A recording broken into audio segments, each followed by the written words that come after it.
Hey, chill, where the intro at? I got problems on my left, temptation on my right. Somehow I'm feeling alright, 'cause I'm a believer.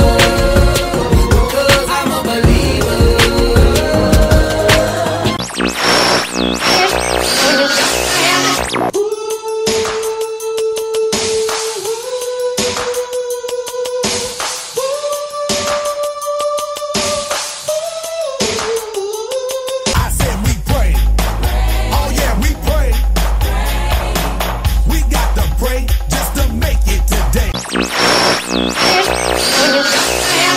Don't play with fire unless you wanna get burned. Don't wanna hit a wall, then make a U-turn. If you don't wanna funk, then you gotta study. Don't put water on the dirt if you don't wanna muddy. Don't want your exes burned, then take it off. Wanna go to Texas, then don't go north. You see, it's really simple, it's not really hard. Don't wanna go to hell, then you gotta choose God. Jump on the job and live for him. Do your life satisfied in a state of sin. Listen while I'm cursing a serious sound. Rap cold breathing cause I'm heaven bound. Shake the adversary, we're sure to defeat. With God's word in our hearts, we're standing tall. United we stand, the devil must fall. We are warriors and we're breaking down the walls of Satan.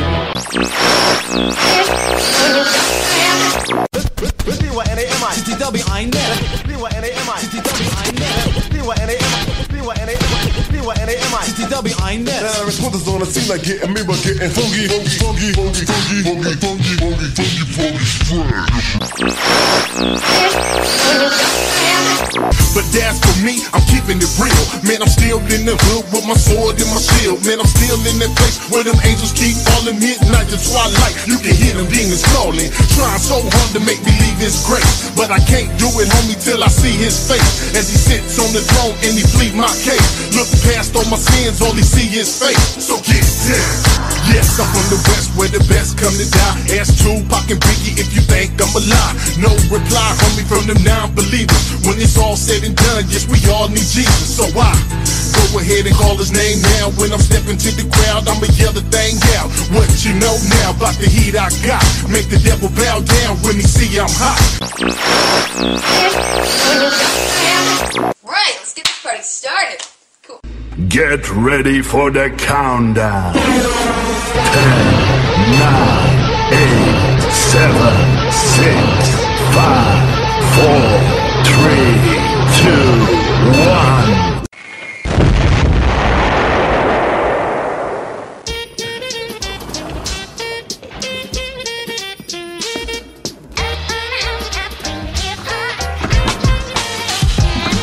Hey, December 24th, I'm at my home chillin'. All of a sudden I hear the studding right up on the ceiling. I be like, who be illin' right there up in my building? Kill my Christmas vibe and ruin this whole feeling. But all of a sudden the big dude with the white beard, looking quite weird, popped up like right here.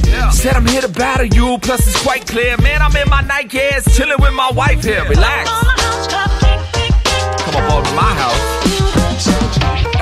Yeah. He's like, my flow is plain sick. Yeah, so let me break it down straight quick. They call me Little Kringles, aka Saint Nick, and use a lame kid now, plus use a straight quit. He said it's risky to diss me, cause I got a flow that's dirtier than your chimney. I punch rhymes like punchlines to your kidney, and if I was a present, that's the only way you'd rip me. You better get on. Alright, I said, listen, B, why the heck you dissing me? Plus, man, you're older than some ancient history. And your nose, well, it could really use a histamine. Plus your milk brand, I could really use some Listerine. What the heck, dog? You smell like a dead log wrapped in a red fog with curdled up eggnog. Yeah, plus it's time to get the weight off, so why don't you go take off and go on to a light jog? So wrong, you need to roll on. Plus you need to get them reindeer off my whole arm. That's a jump to get you stole on. Plus you better say so long before it goes wrong. Sucker. I'm standing there trying to drink it in. A bunch of little elfmen try to get on it. How did I get in this predicament? That's when I stood there and then it all synced on in. Man, it's quite amazing. I got Santa and the elves and they locked up in my basement. And the reindeer are outside waiting.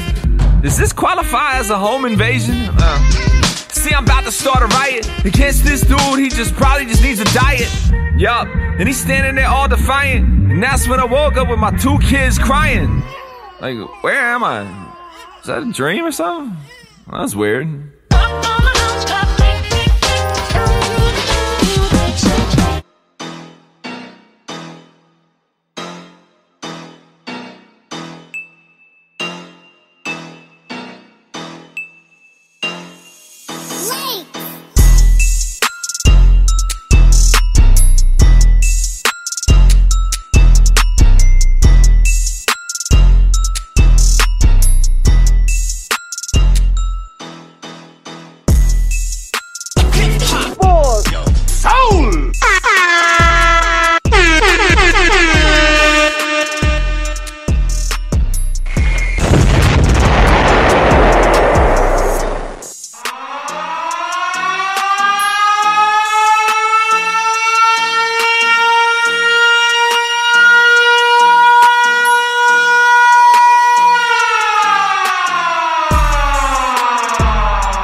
Girls, children of all ages, brought to you by God's Gang, ITN Live, CYI Worldwide, and Trueswagradio, and Teen Life Radio. Phew! It's the Hip Hop for Your Soul Show, and here's your host, Suave Bill.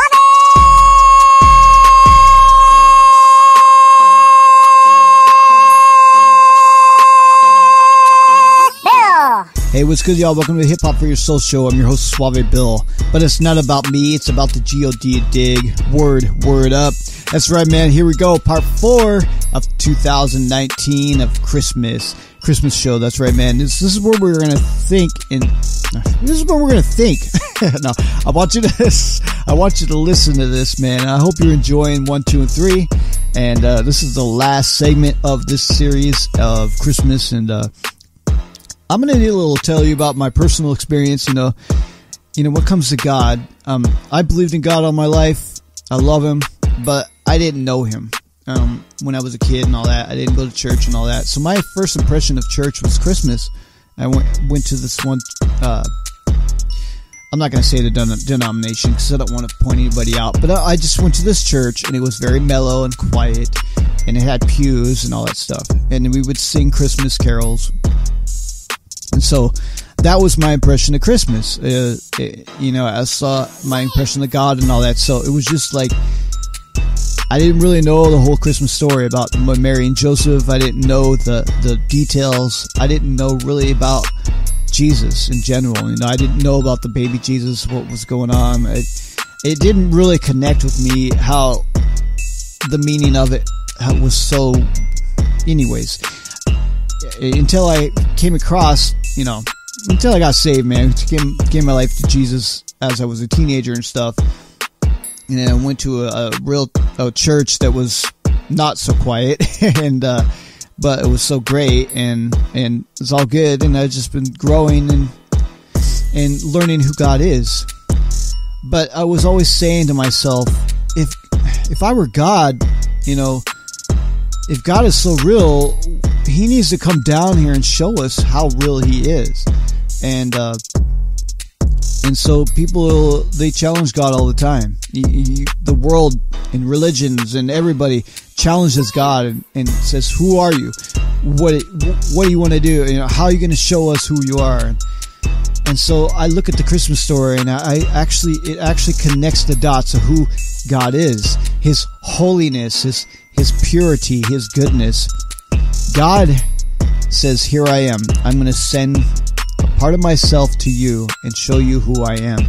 He sent His Son, who a begotten Son, out of heaven, sent Him as a humble baby. See, in our mindset, we would be like, if I were God, I'd come down as a mighty warrior and show my power and show how powerful I am and have everybody be like, "Oh, well, we're going to serve you," But no, God didn't do it that way. God knows that the world was full of sin and evil and being corrupted because the devil has tricked the humans and brought this craziness in here. And God, He was like, "You know what? I want to save my people. And how am I going to do that? With love, with powerful holiness love. Not weak love, powerful love. And the basics, Satan tried to do everything he could. If you read most of the Old Testament, you can see how he tried to kill the bloodline to prevent this event from happening, where Jesus was born from the Virgin Mary, from Mary, her whole bloodline, born to keep the seed pure throughout that whole deal. And man, did Satan hit it hard. And it's amazing how the gospel is all entwined and not entwined, but how it's all weaving together.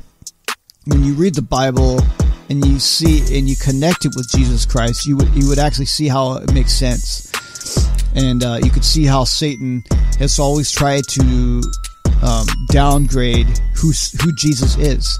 I mean, you look at all the other religions; they all go after Jesus. They all go who he is, his identity.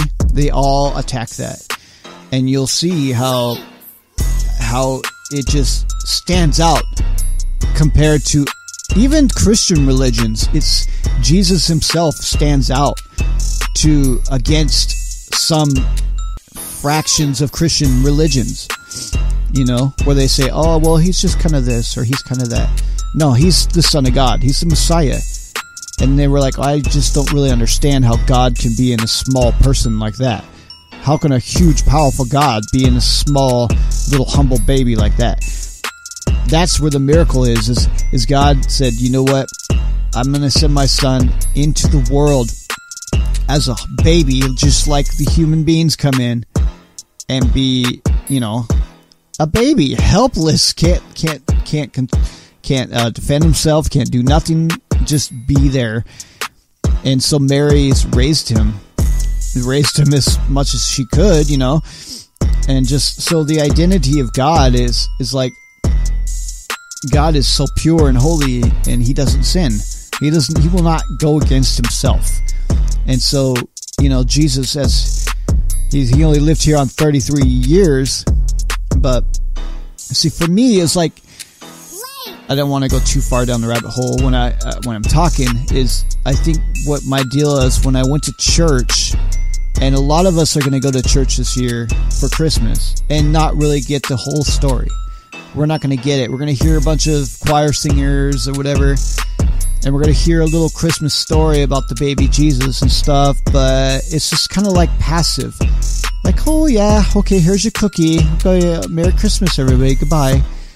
And you go year by year by year, it's the same deal. The same traditions, the same deal. And there's like no power in it on my side, it's just kind of like hanging out with family again. And yep, it's the baby Jesus. Yep, there he is. And and they leave it there. They don't really understand the whole story of him. The whole story of who this baby is. Who is he? Who's the baby? Why is it so special about a baby? I mean, a 5-year-old or a 6-year-old can walk up to you and ask you that question. And us adults sometimes don't even question it. We just go along with the flow, We made our church deal, and there we go. We're going for the lives. It's not really a big deal. But it is a big deal. When you read, and I'm not saying God's with a stick and it's a big deal and you're ashamed if you don't. No, it's not like that at all. It's like, dude, man, God loves you so much, and he knows you're struggling. He knows you're going through hardships of life. He knows that you are hurt by certain circumstances and certain people, and life is tough. You're hurting. You got this baggage and you don't trust nobody. You've been hurt by certain people that you've given your heart to and you've loved, and they like stabbed you in the back and they betrayed you, And so if you open up to God and you love God, you're going to feel like he's going to do that to you too. And of course, the churches help along with that, where they give you a shame-based theology, and they shame you and make you feel like you're not worthy enough or not holy enough to get to God. Or the flip side is there's, how I go. I always point out this extremes because it's reality, man. And a lot of cats always think